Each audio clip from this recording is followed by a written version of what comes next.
There you go. Here. Thank you so much. I will be around.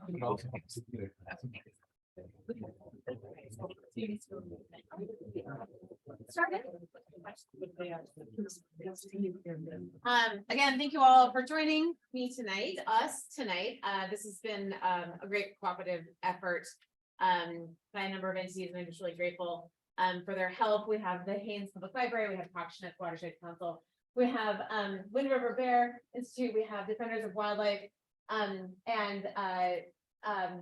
this evening we have Shannon couldn't be here tonight, but the Great Bear Foundation has also provided some hides for touch and feel and exploration. So thank you to all of you and all the partners that are helping to make this happen. My name is Abby McAllister. I work for the Alaska Department of Fish and Game. I'm here tonight to talk about bears.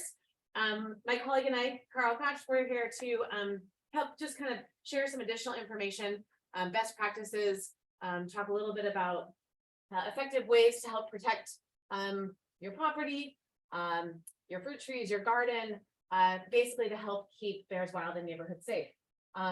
So I'm going to be going through a number of things in my presentation today with you. I really welcome questions. Please feel free to ask them. This is supposed to be a presentation where you guys feel like you're getting as much out of it as possible. There will also be a question opportunity at the end.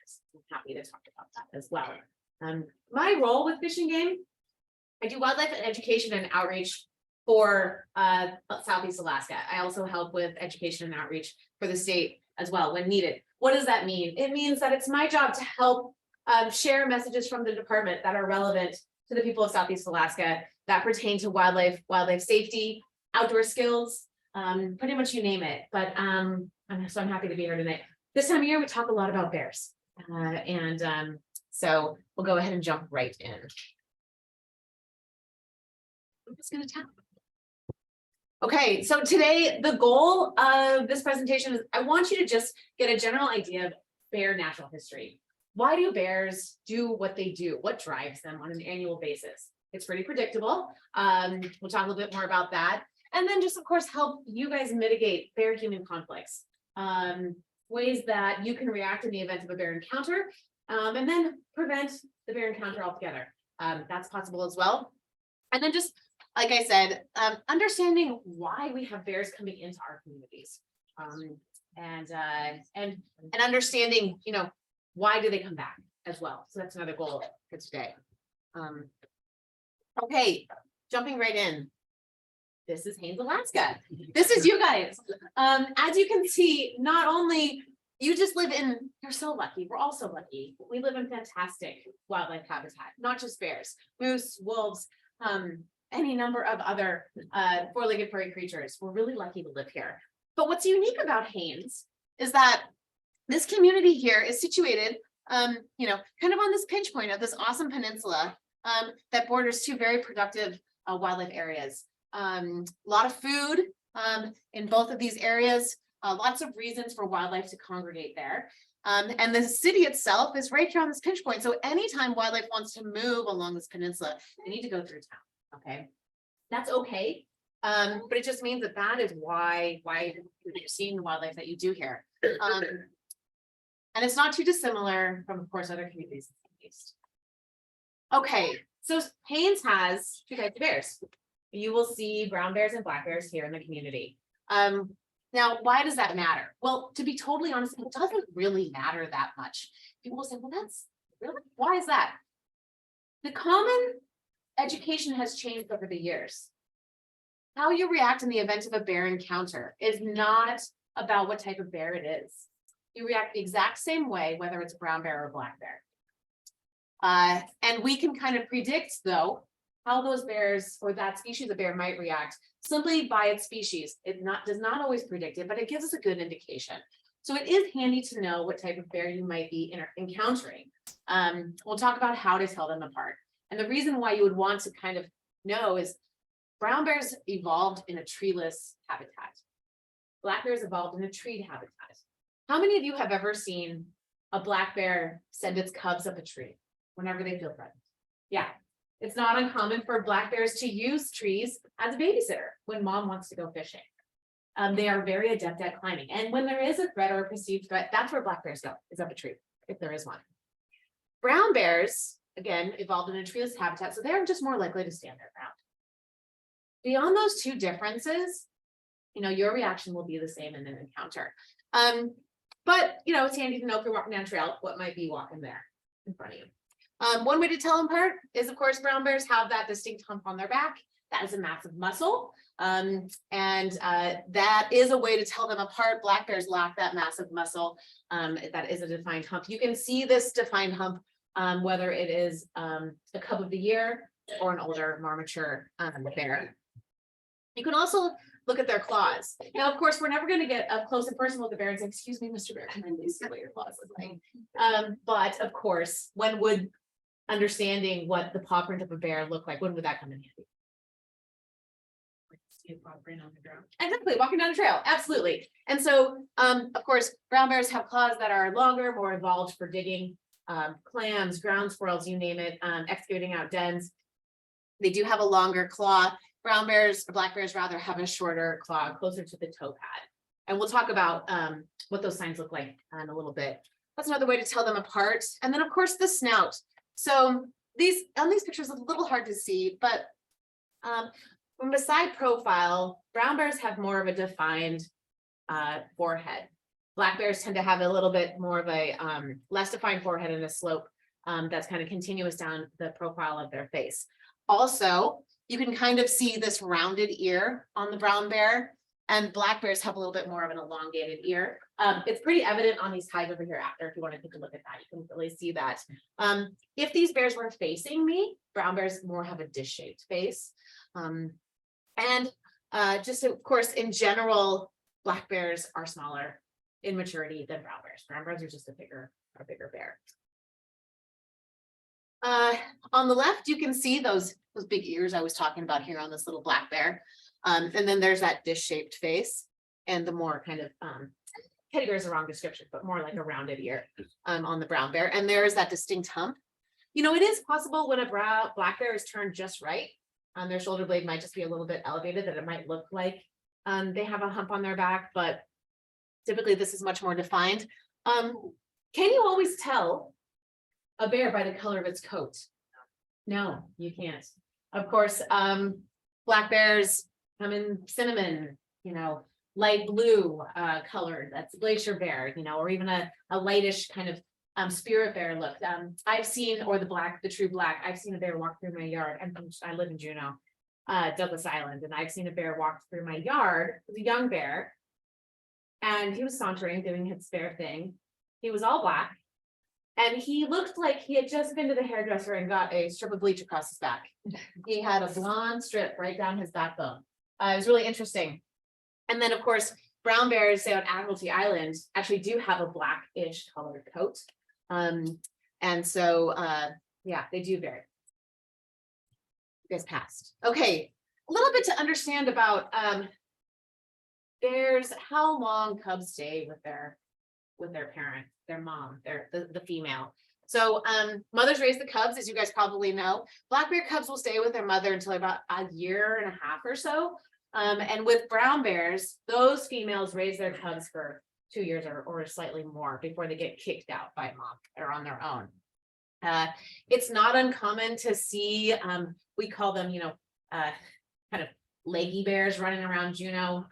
We get a lot of calls at the department of, there's this poor bear, it's so confused and it's running around town and it looks like it's starving.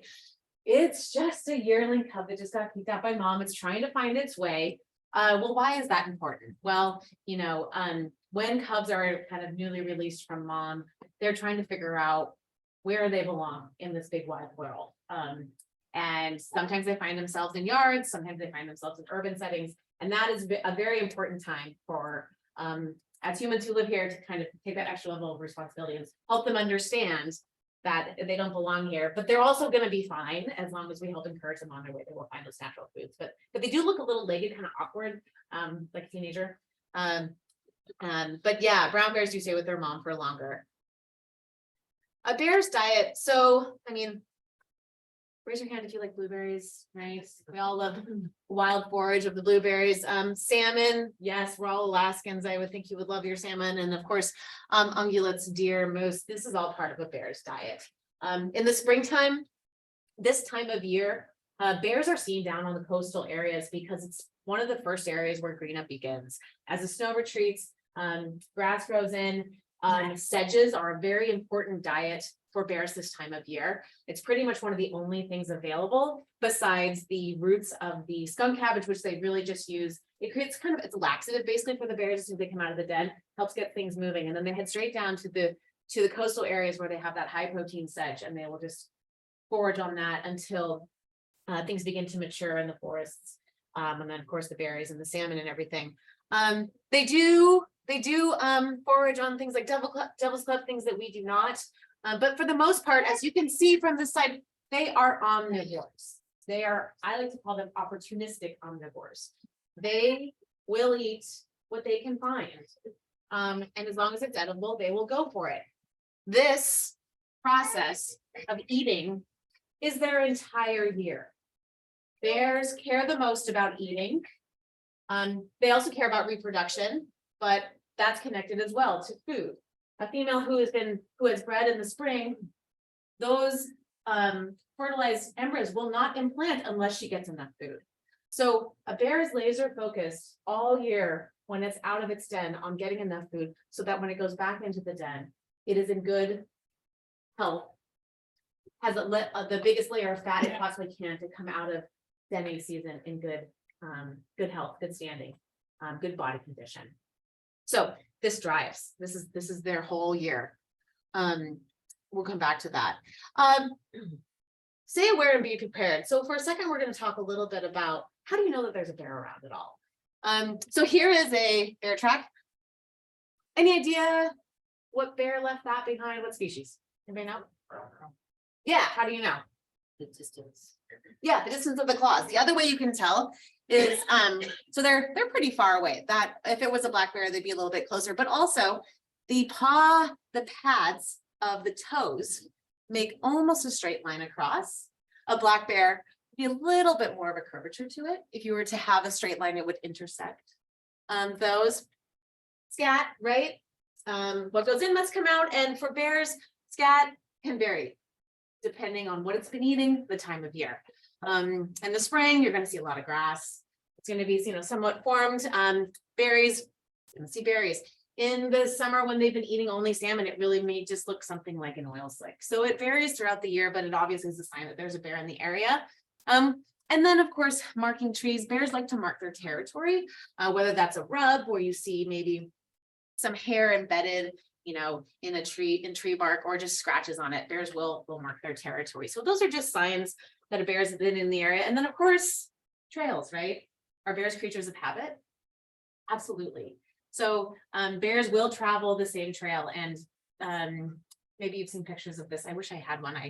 I will introduce it into the slideshow next time. But bears that have been traveling the same trail year after year, generation after generation, will actually leave footprints, and bears after them will walk exactly in those same footprints. It's really cool.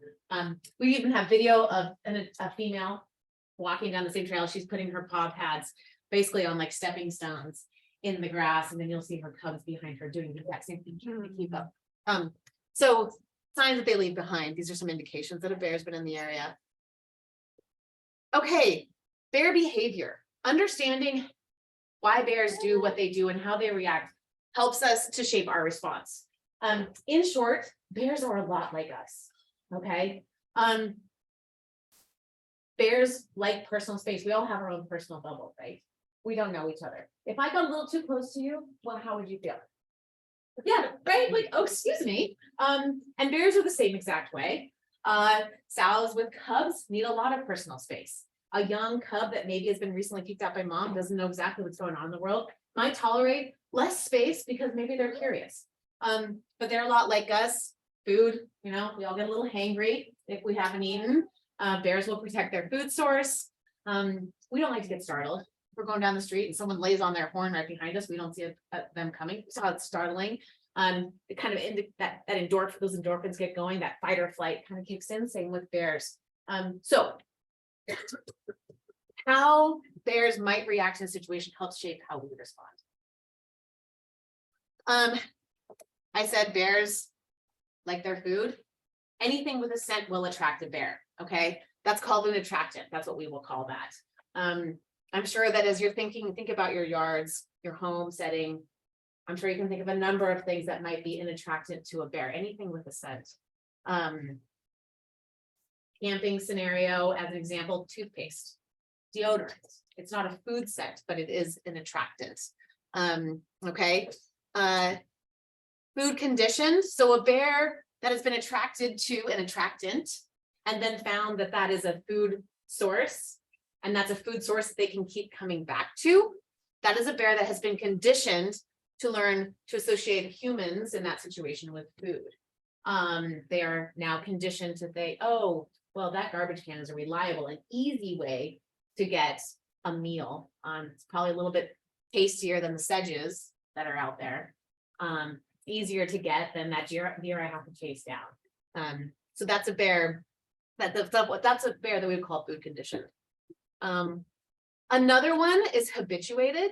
So a bear that is tolerant of humans, but this is an important distinction, but it shows little or no reaction to their presence. So you're watching a bear, it's out fishing here on the river, but when people show up, even loud tourists, it just goes about fishing. Okay, that is a bear that's been habituated. They're not disturbed by the fact that there's humans around. Now, where you get into a situation where the bear is food conditioned, okay, learned to associate humans with food, and it's also habituated, it is not concerned with the presence of humans, that's when we run into a problem, and it becomes a safety issue. So, but just understanding these terms is helpful. When we do public messaging, we often use these terms. And so just good things to keep in mind and understand. Obviously, we want to avoid bears being food conditioned and habituated as that combination. Bears that are habituated are okay, but when you have that combo, it's bad. So obviously we want to avoid this. That's not a bear resistant trash can. This one is bear resistant trash cans work. We'll talk a little bit more about that. But how to keep your home safe, as I said, attractants, right? Anything with a scent can attract a bear. These are pretty standard. We talk about these, we beat this drum every year. Pet food on the porch. The bears will happily eat your dog's food. It is a high calorie, high reward, easy meal. You know, once fish are running and you filleted your fish, go ahead and just freeze those carcasses. Wait to put them out until you know garbage is going to be picked up or you're ready to go to the dump. But freezing it, of course, helps keep that scent down. And then if you have livestock, of course, food security is something that people are more aware of today than they were just a couple of years ago. Make sure to protect livestock with an electric fence, but bears will happily feast on the flock. I mean, or, anything else that really is livestock of any kind, including livestock feed. That's another thing that they'll definitely go for. Garbage is an obvious one. This photo I put in here, this was taken last summer in Juneau. Bird seed is a high caloric, high reward, easy treat for a bear. Even bird seed that has fallen on the ground will attract a bear. They'll come in, they'll eat that bird seed on the ground, they'll start looking around for where is there more. And a hummingbird feeder. So this particular resident, this is a second-story balcony that has no access except for from within the house. And the homeowner admitted, they said, I did not think there was any way this bear could get up on this balcony. So that's why I had the feeders up high and I had the hummingbird feeder. I didn't think that was going to be attractive. Well, sugar water, heck yeah. And this little black bear was able to get up there and they didn't leave their feeders up after this. But black bears especially are incredible climbers. And they're very agile, gymnasts, really. So make sure that you keep these things out of reach. And I will say, it's great to have bird feeders up in the winter. But in the spring, summer, fall months, birds have plenty of food, natural food availability. So you can go ahead and put those away. Okay, I'm so glad this is playing. in Anchorage, while this is going, I'm just gonna tell the story. In Anchorage, we did we collared a bunch of bears. And we put cameras on their collars. And we downloaded what they did. And we found some really cool things. This is a bear feeding. These are some of the natural foods that are available to bears, even in an urban setting like Anchorage. They collared black bears and they collared brown bears. And, you know, this is all about food. But we got some great bear interaction, bears playing in water, a male and female courting. I mean, it was really cool stuff, but this is what they should be doing. And you can see this really quite the variety.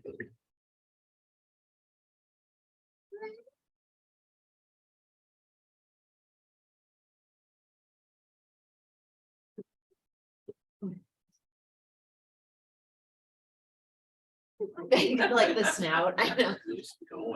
Going for it, yeah. Oh yeah, this other bear comes in, that's right. Excuse me now.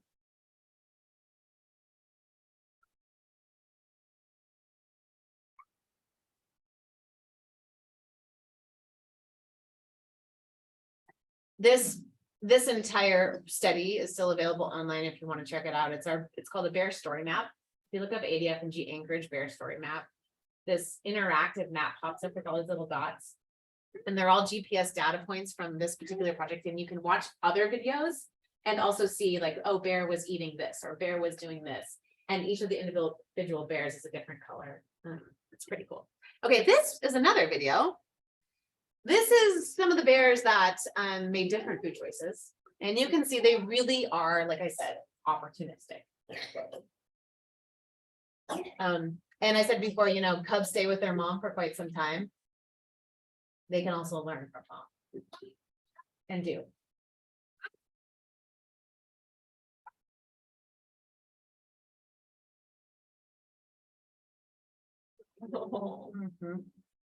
He's pumped about this one. He's like, wow.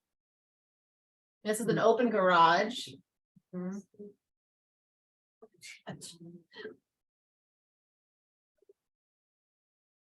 We have a bear in Juneau that we can't seem to get our hands on.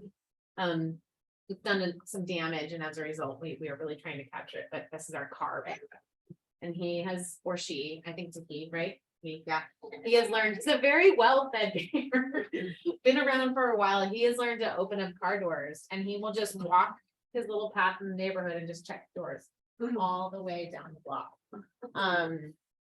And we also had we have a couple bears in Juneau that are doing this right now. So I will say, lock your car doors, do it, because they learn quickly. And there was another one, they called it the pizza bear. He you know, was very attracted to pizza and cars, and I think he got into a pizza delivery guy's vehicle and made a big mess in there. But yeah, so they don't always get out once they're in, but they're very, very, very innovative and curious. Okay, ways that we can keep these attractants out of reach. You don't have a secure structure. You don't have a way to really keep your trash secure. Bear resistant cans work. And we have an example of one over in the back. Feel free to check it out. This one is called a Kodiak can. In Sitka, who's ever been to Sitka and see the Fortress of the Bear? Have you been to the Fortress of the Bear? Okay, I'll tell you. So in Sitka last year, and we've done this in the past there, we said, okay, let's put these bear cans to the test. And we had a couple different brands. We had the Kodiak can. We had the brand that is found in Juneau. I believe it's by Rarig. And we had a Toter brand can. And the staff at Fortress of the Bear, so Fortress of the Bear is this enclosure, we'll say, that they do their best to make it like bear habitat. They do their best. And they have 3 brown bears. And so the staff there fills these 3 different types of bear resistant cans with delicious treats that they know the bears love. Honey and steak, fruit and peanut butter and dog food. And they put them out in the enclosure and they let the bears out. And the public comes and watches, and it's very educational to see how these bears basically destroy these cans. It does not take long for the bears to get into some of these cans. The one that did the best was the Kodiak can. This can did so well, in fact, that they're able to use it again this year for the same event. Yeah, the bear did get into it, but it was only because she tipped it just right and the lid popped open just right, because they're designed to work with gravity trucks. So whatever was inside hit that just enough that it popped open the lid. The can that Carl has in the back that you can get at Lutech Lumber is also a very, very good can and performed very, very well. You know, if a bear, these are brown bears, so if they're going to work on it for 30 minutes, they will probably be successful. The bears that you will find in your neighborhoods, should you have one wander through and go after your bear resistant can, that bear is not looking to work very hard. So if it has any resistance and can't get into that can, it's going to move on and find something else. So that is why bear resistant cans really do work in a real world setting. Like I said, they're not bear proof. Of course, they are very effective if they're used correctly and well maintained. They can't be overfilled. The latch has to be latched, and the latch has to be clean, not frozen, which is hard in our environment, you know, admittedly, but sometimes we get that rain and that rain freezes and things break, but just as long as they're well maintained and used well, they totally work. Dumpsters. So I have to give props to you guys. Haines has invested in some bear resistant dumpsters. They are around town. If you have an opportunity, please use them. But basically, securing dumpsters is important. And the way that you secure a non-bear resistant dumpster, even a bear resistant dumpster, is to make sure that it can't be tipped over. So this one in this photo, you can see it is on wheels. Most of them are. What was happening is the bear was able to roll this, tip it over, and then just flip open the lid and reach in and, you know, have a buffet. But if you can see it's secured here by these two cables on this side, on the other side, and then the lid is secured with cables. This would be very difficult for a bear to tip over and get into. So if you have a dumpster that is not bear resistant, this is a solution that you can look to make sure that a bear can't get into it or has a harder time and would likely move on. But good job for having them around town. It's going to make a difference. It already has, I'm sure. So yeah, this says community waste expecting new dumpsters this spring. They're here. Okay, electric fences. Also props to the Haines landfill. So this is a photo taken by one of our bear biologists, summer of 2022. It's an aerial photo. And this landfill is now, you can just see barely, it's probably hard to see from back there, but there's electric fence now enclosing the whole perimeter of the landfill. This year will be the first full season that this will be in use. It's great because they work. Bears, like I said, they are creatures of habit. And if they have to work too hard to find a food source in one place, they will go somewhere else. They simply have to. And so right now, you know, bears that are probably used to going to this location for a spring meal may show up there, but but they won't, you know, they will be deterred. And then as long as, you know, community members also do their part to make sure that bears aren't getting into anything else in town, they will simply move on. But this is great. This happened in Yakutat as well. They electrified their landfill and it worked. It worked. Good on ya. What else can electric fence protect? All kinds of things is basically what the slide is saying. You know, there's a lot of different stuff on here and it works well for just about anything that you might want to protect. They really do work as long as, again, they're maintained. You have to check. Carl will talk more about those once I'm done presenting. Sue will also have more information about electric fences. Defenders has a great program, which if you don't have electric fence and you're looking to buy one, you absolutely should take advantage of their program. The 50% reimbursement is huge. I will let Sue talk about that, but they work when maintained correctly. And you know, it comes down to the number of things. More wires are better. Wires that are a little bit closer together are better. Checking that voltage is important, making sure that the fence is grounded, et cetera, and so forth. So, but yes, they work. And here's some examples of how they can be used. You know, I've used electric fences in the backcountry, obviously chickens, hives, aircraft. Bears love to go in and they love petroleum products. They love to go in there and check them out. We'll put them around field camps. Okay, this slide I have in here because this is awesome. Okay, this is great. So as you all know, I'm sure 2020 saw unprecedented mortality in the Haines area. This is This number is hunters, and protection of life and property. And, you know, since then, numbers have come way down. This is great. Brown bears are very slow to reproduce. And so, this is good things for your local brown bear population in general as well. So keep up the good work. Carl, is there anything else you wanted to say about this slide? Just, you know, of course, we limited the harvest as part of the reason the numbers down. Right. There's only, I think it was one, chill one here and two the following. Yeah. You know, versus 30 in 2020. Right. And then everything basically, like you said, community waste, the new ordinance. Yeah. Can't thank people. They feel their part. Right. And like, you know, if bears can't get anything in town, they will simply move on. They really will. Do you need a fence? You might. Like I mentioned, defenders have the fence reimbursement program happening right now. Ask Sue about that. Shop local. Lutak Lumber, I know, carries pretty much everything I think that you would need to set up your own electric fence. If you get in a situation where you absolutely need something now, go to the local Fish and Game office. We have loaner fences available and we're happy to loan those to you. Typically it's about 2 weeks until you can get your own setup. I mean, if you need to go to Amazon, you can go there too. I'm not going to promote Amazon because, you know, Amazon's Amazon, but, you know, there are options out there. And we can answer any questions you might need that. Of course, other ways to deter a bear if you are not going to, for whatever reason, go into for an electric fence or it just doesn't fit your needs. You can do unwelcome mats. Those are mats by entry areas that are electrified. Those are great for things like remote cabins, maybe places where you will be coming and going all the time. Critter getters. Those are, I'm just gonna use this remote as an example. It's kind of a boxy like unit that has a motion detector on it. When it detects motion across it, it will set out like, it's a really annoying, loud, screaming alarm. Don't recommend it if you have neighbors who don't love the loud screaming alarm going off at random times. But it is an effective thing.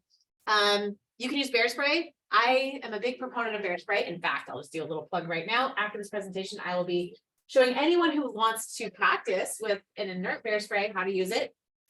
I am a firm believer that bear spray is just like a firearm, right? As far as why would you carry it if you've never used it? Why would you go hunting with a firearm you've never shot before? Same thing with bear spray.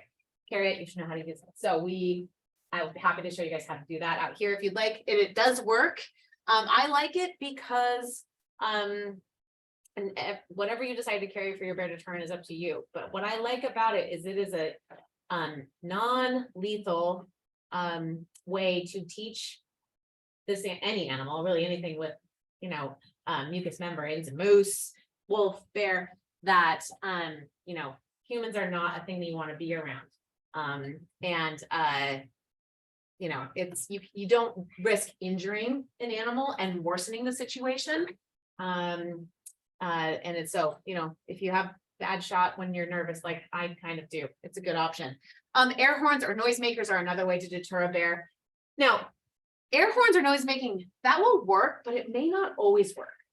Anybody know why that is? Well, bear spray, really uncomfortable bad thing associated with ideally the human voice. Hey bear, get out of here. Hey bear, go, go, go. Really uncomfortable bad thing, human voice. Air horns or noise making, human voice, get out of here, bear. But nothing bad happens to the bear. It's like, oh, after a couple times of that, they learn, well, why would I go away? Nothing bad has actually hurt me. So in some situations, especially in urban settings where they hear a lot of car horns, they hear a lot of airplane noise, they hear a lot of loud, various urban noises, these types of things, especially if they've heard them before, may not be enough to deter a bear. I like to tell the story. Our bear biologist here who's researching bears in Haines, Anthony Krippy, great guy. He's spent a lot of time around bears, and he tells a story that he had a bear coming around his cabin, and it just kept coming back. And he would go out there, pots and pans, hey bear, get out of here, all the things, air horn, loud noises, various things, and the bear just kept coming. It's like, this is getting ridiculous. So one day he's sitting on his porch, bear comes around, he's like, I'm done. The only thing he had near him at the time was a dog squeaky toy.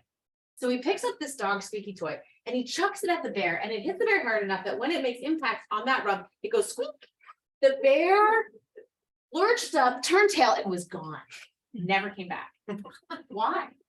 Because it had never been hit by a squeaky toy, and it had never shocked it enough to be like, oh, that's a bad thing. I'm getting out of here.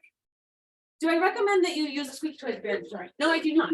However, the point is that, the air horn or the noisemaker, if it does not work, it could be because the bear has heard that before, but nothing bad happens to it. Questions about deterrence before I move on. Okay, you see a bear. What do we do? Well, of course, the first thing is stay calm. Sometimes it's easier said than done, but do try to remain calm. Of course, don't panic. And of course, right, as lessons we know, never run from a bear. Of course, the why is because, what happens when you throw a ball for a dog 9 times out of 10? It chases it, right? Bears have that same, they're chasing ungulates, they're chasing moose, they're chasing deer, things that run away. Same thing. So even a bear that maybe doesn't have any interest in you, running from a bear will just elicit that response. This is one thing to remember. If a bear does not notice you, you don't have to announce your presence. If a bear is eating grass and is happy as a clam and you happen to see it and it does not notice you, there's no reason to say, oh, hey bear, I'm here. Just move back in the direction that you came. But maybe take a good look at the bear before you go. Be happy that you saw it, move on. If a bear does notice you, you want to face the bear, talk to it calmly.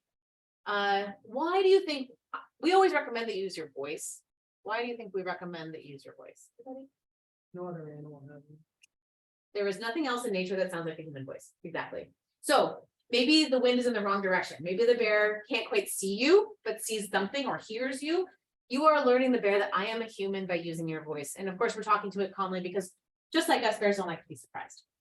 And if you're with other people, which ideally you are, if you're hiking in bear country, you'll group together.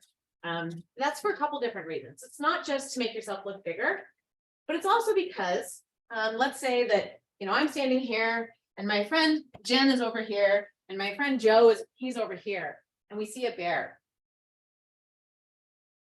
If we are standing like this, it gives the bear fewer exit routes than if we are all grouped together. If we're all grouped together, bear has more area for which it feels like it is available. It has it as an escape route. It can get away from us.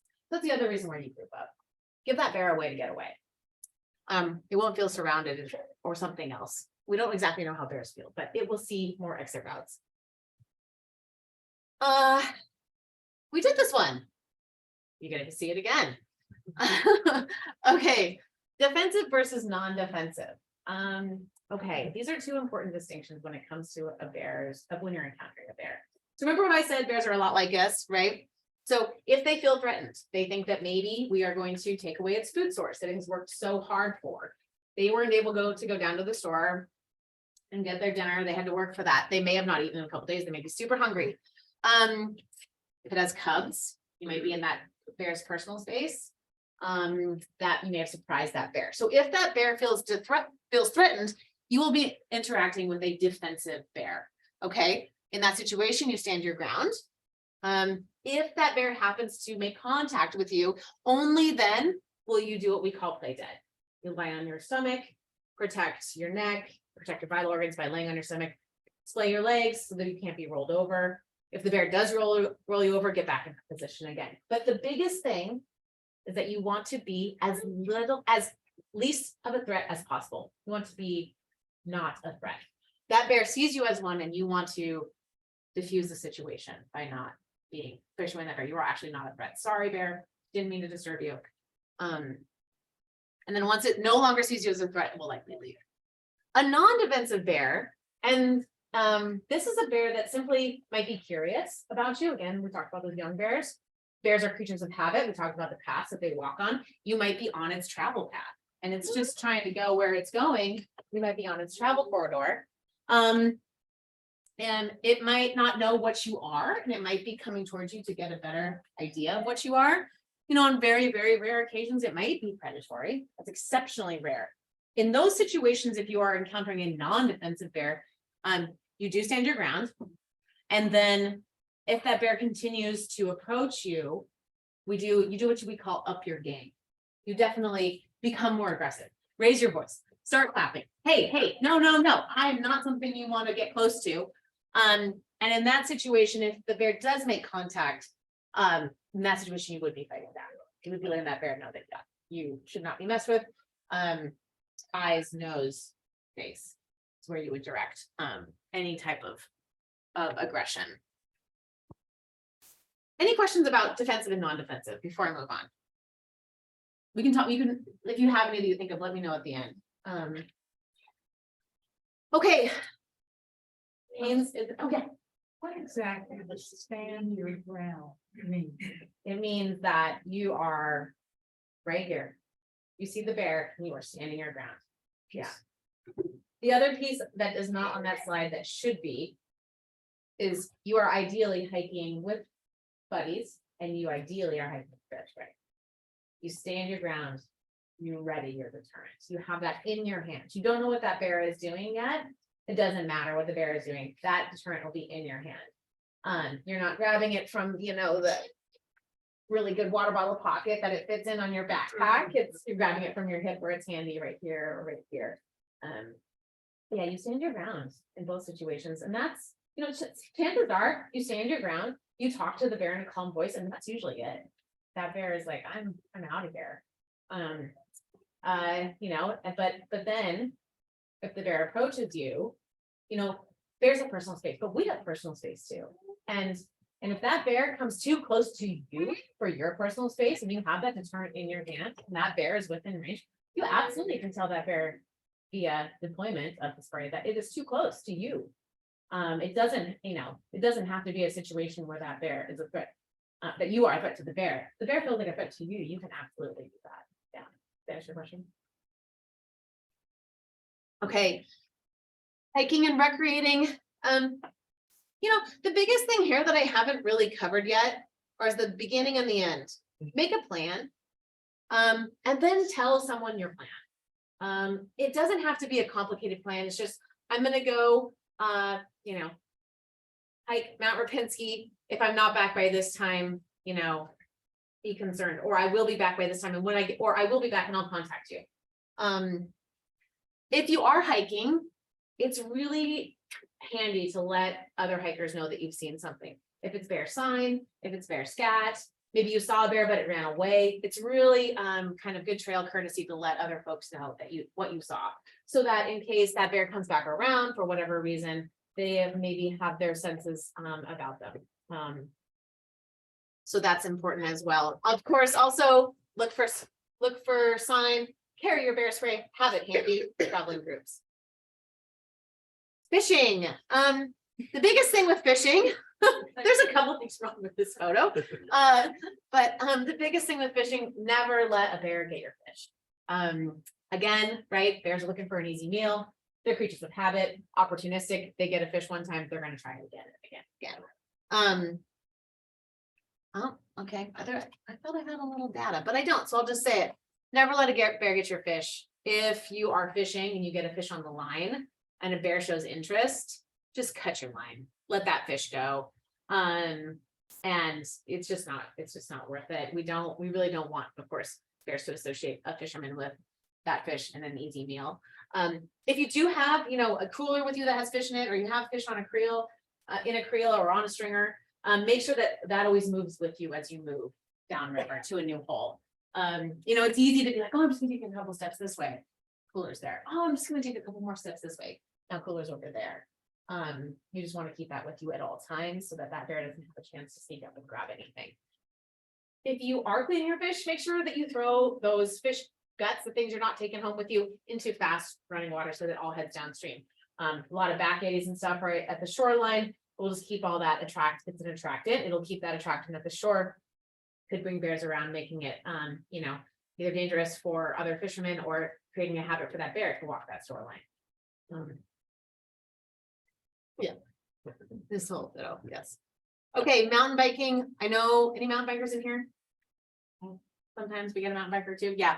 High speed equals high risk. You're coming around corners faster than you would otherwise. Maybe you're not making a bunch of noise. So just know that. Definitely avoid trails near salmon streams, especially when salmon are running. Watch for bear sign. If you have a noisemaker on your bike, use it. A lot of times when I'm out running a lot, and I will sing songs to myself because that is my voice. Bears can hear me coming.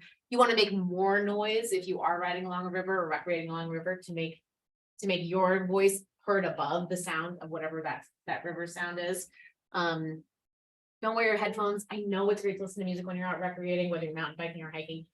You want to use those senses, all of them, even that spidey sense. And then ride in groups, of course. Oh, this doesn't say where should you have your bear spray? Not in your water bottle holder on your bike. What's that? Not on your bike, actually. Because what happens if you're separated from your bike for some reason? All of a sudden your bear spray is over there, you're over here. You maybe not be able to get to it in time. So keep that bear spray on your person. Okay. Any questions about the things that I just covered? I know I covered some stuff pretty fast. Let's do a quick review though. Yes, question. A bear spray and the wind is against you. Oh yeah, good question. So if it's a situation where you absolutely need to use that bear spray, that is your deterrent. The bear is coming towards you. Go.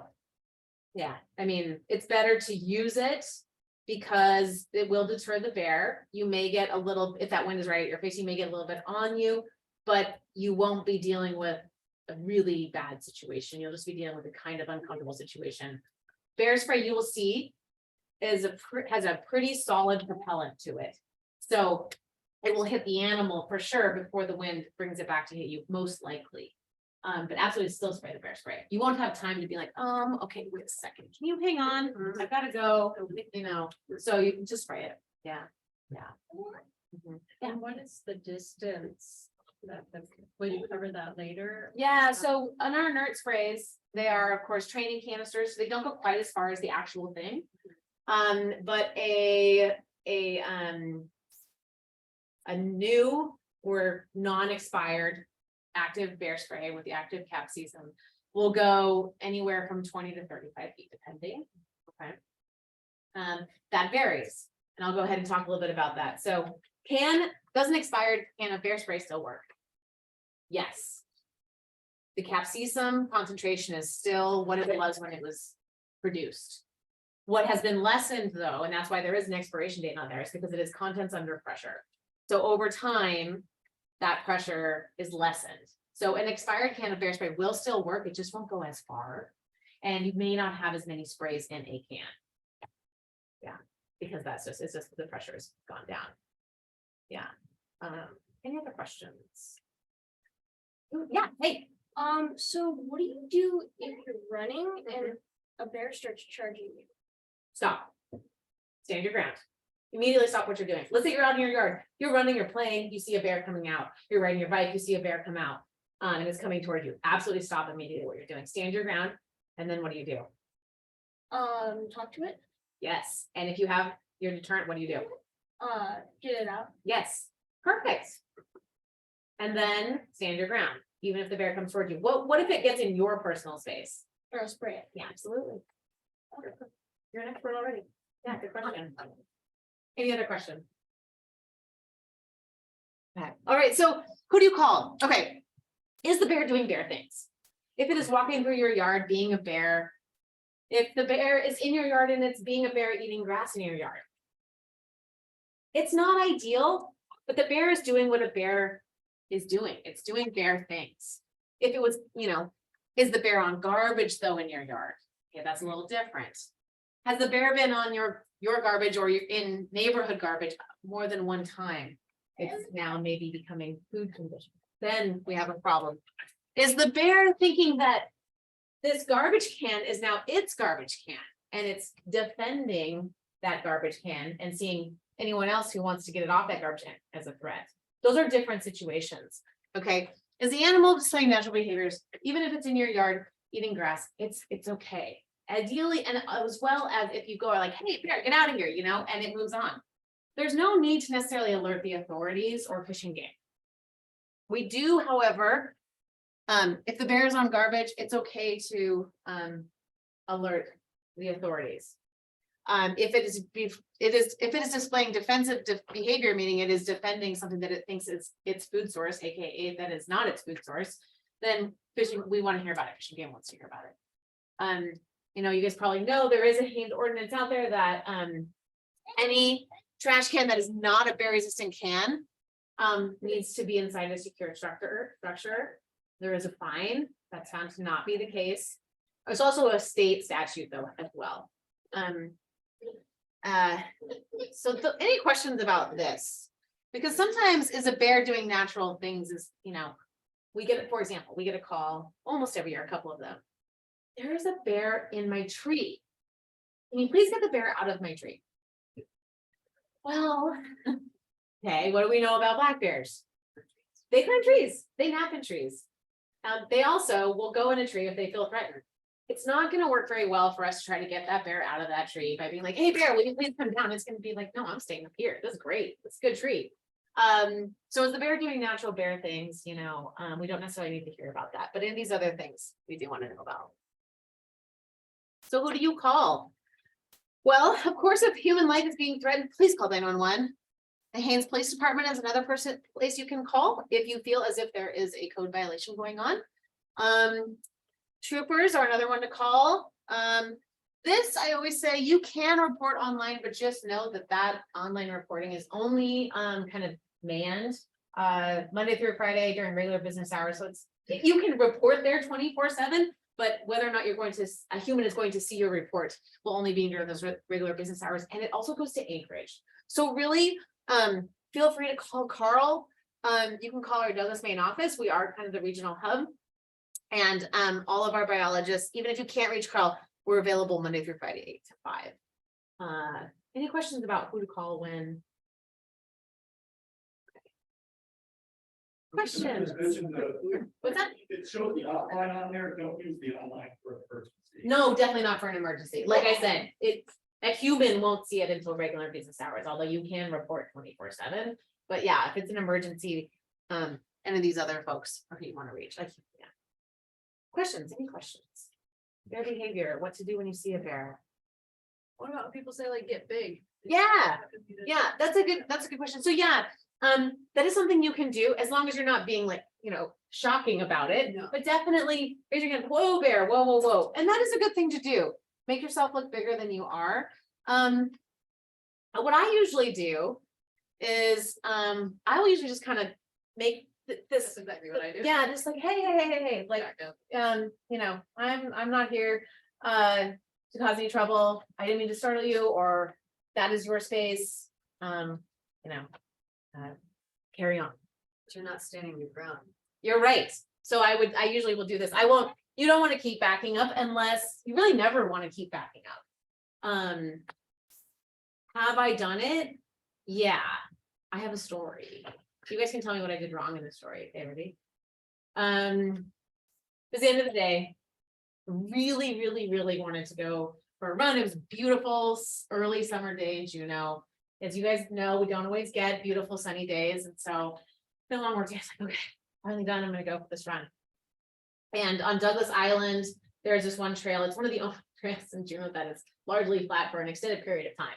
And I really just wanted like a nice, easy run where I didn't have to think. So I went up to the treadmill trail and I had just started out, I don't know, it's gonna be 5 minutes in. And I look down the trail and I just see this like black round flake down the trail. Not moving very fast at all. I was like, ugh, dang it. And I'm like, okay, watching. I stood my ground.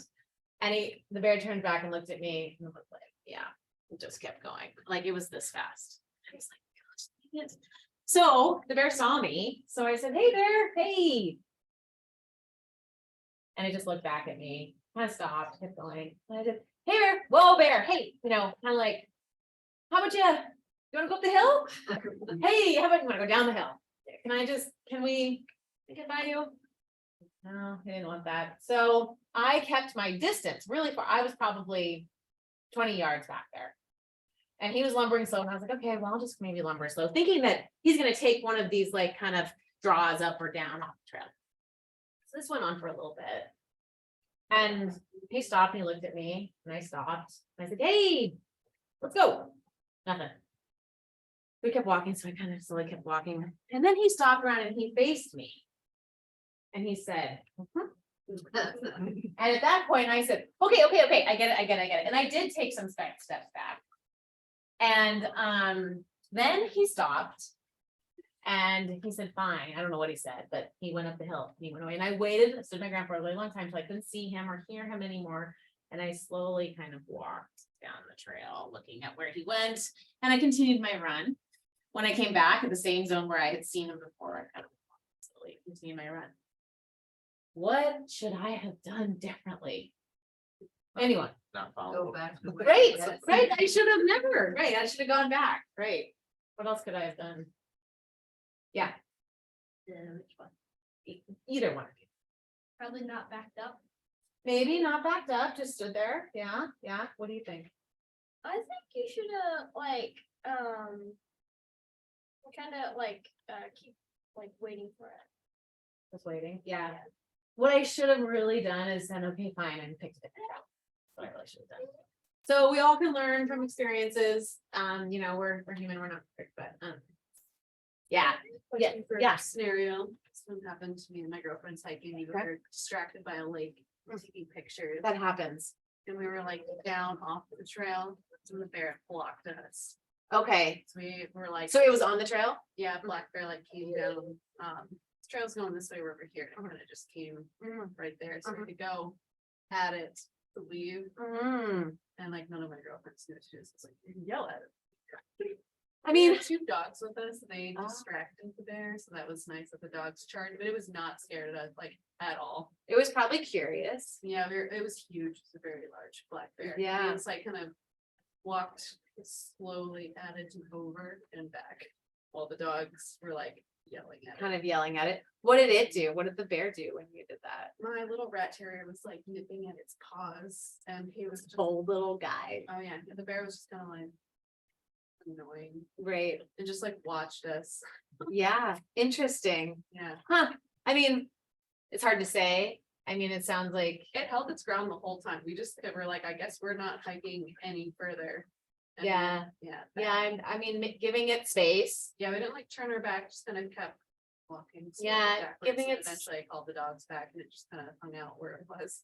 It maybe just really wanted to be where you guys were. Yeah. Maybe it's going to the water, I don't know. Yeah, maybe you were like, it's like, hey, that's usually where I hang out. So I know it's a nice spot. No, I think what you guys did, giving it space and, you know, moving around it while keeping your eyes on it. In that situation, you didn't have sounds like. Yeah. Cornered. Yeah, but really reading their behavior. So one thing I didn't cover on this, signs of an agitated bear, a bear that does feel like you're too close. There's a slide that we use often for wildlife safety training for our staff. And it's this great slide that shows this linear line. And on one side, so line across here, on here it has levels of agitation going up, right? And the line comes along here, right? And down here it has things like popping jaws, swatting at the ground, salivating, huffing, stomping. You know, there's a number of others, and then it kind of accelerates to along this line here, charging but veering off before making contact.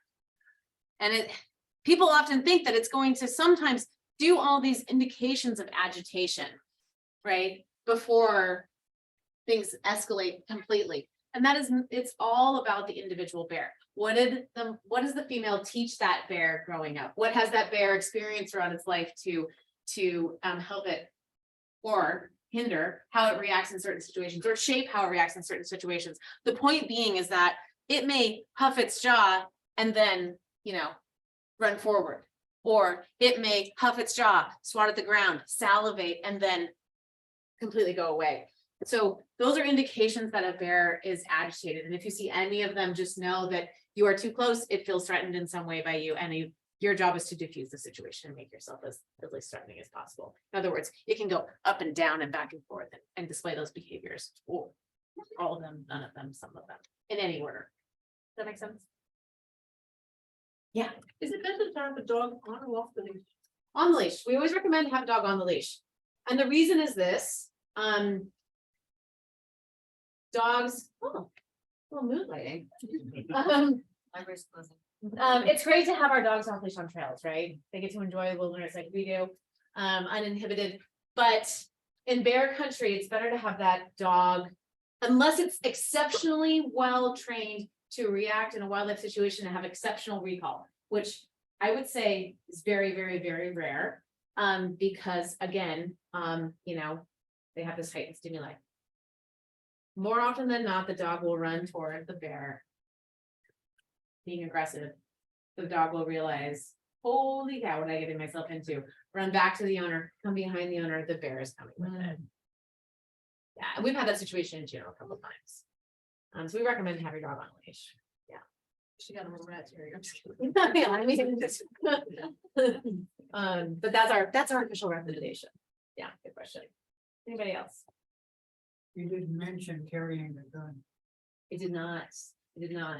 Of course, if that is your preferred deterrent and you're comfortable using that, and that is what you're most comfortable using as a bear deterrent, by all means, you know, I say go for it. Everyone's level of comfort is different. You know, like I said, for me, when I'm hunting, I have my rifle and I have my bear spray, because I am very comfortable knowing that this web of discomfort, this fog, this spray of discomfort is going to go out, and I don't have to have perfect aim, but it is going to hit that animal coming at me, and I know how to use it. I know how to use it quickly, and I know that it will work. I am not necessarily as comfortable getting my rifle off my back, loading around and aiming and hitting that bear in an area that will stop it. Bears, if anybody's ever hunted a bear, you may know how hard it is to stop a bear with one shot. Even with one shot, you may have a kill shot, but that bear must still run, 200 yards before it drops or something. So that is why, I choose bear spray, but, a lot of people choose a firearm. Yeah. And we recommend, if you are going to go with a firearm, we carry in the field 12 gauge slug, right? It depends, that's kind of the department protocol, but on the southeast, a lot of people carry 330. Right. Hunting. Right. When we go into the field, though, we are carrying a shotgun that will shoot slugs. Yeah. That's what our department does. Anything else you wanted to add, Carl? Carl's our area biologist. No, just thanks everybody for coming. I think Nils will be ready soon to do a little dog. If we want to do that, and I know we want to do Sue say a few words, right? Yeah. Yeah. Super quick, I think a lot of people already came up, but if you're interested, when anyone is interested in putting on good fence around any bear attracted garbage, whatever. Got brochures here, and the organization Defenders of Wildlife will reimburse people up to 50% of your cost, up to $500. Same cost. Yeah. The brochure and. It's a fantastic program. Really appreciate it. Yeah. Also, if you are setting up a fence and you have issues, call the contract marshal council, I'll come by, look and see if we can figure it out. Yeah. And with electric fence, I mean, there's a lot of options to fit a lot of different needs. So yeah. Question. People with fences ever just like put them around a fruit tree? Yeah. Just like the garden or. Yeah, I was running today on Beach Road and I saw someone has some really awesome fruit trees. They're not leafed out yet, quite yet, but I could see that they took some special care just to protect those fruit trees. Yeah. Yeah.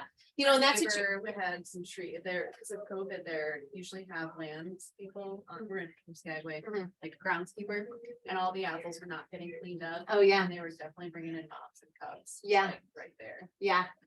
Yeah, we have a different microclimate in Juneau than up here, but the fruit trees we do have, when they do get fruit, they're going to just look like lots.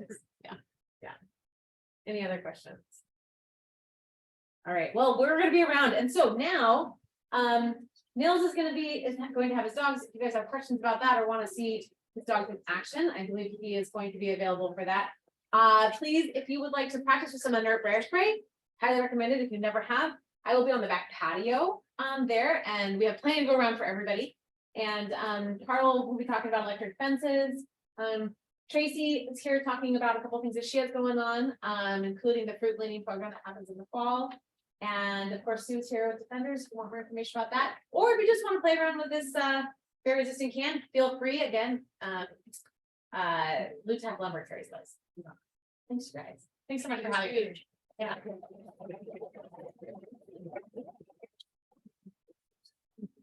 All right, thanks. Okay.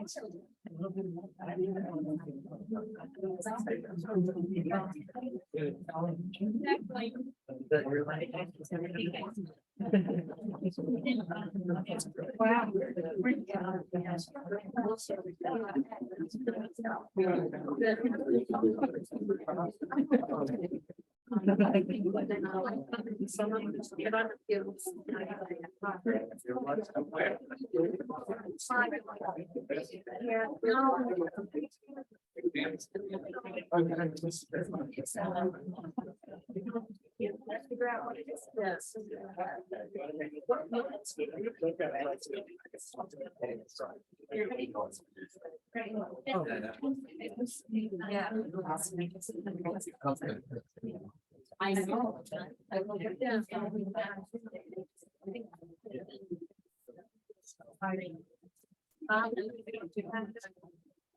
Oh, yeah.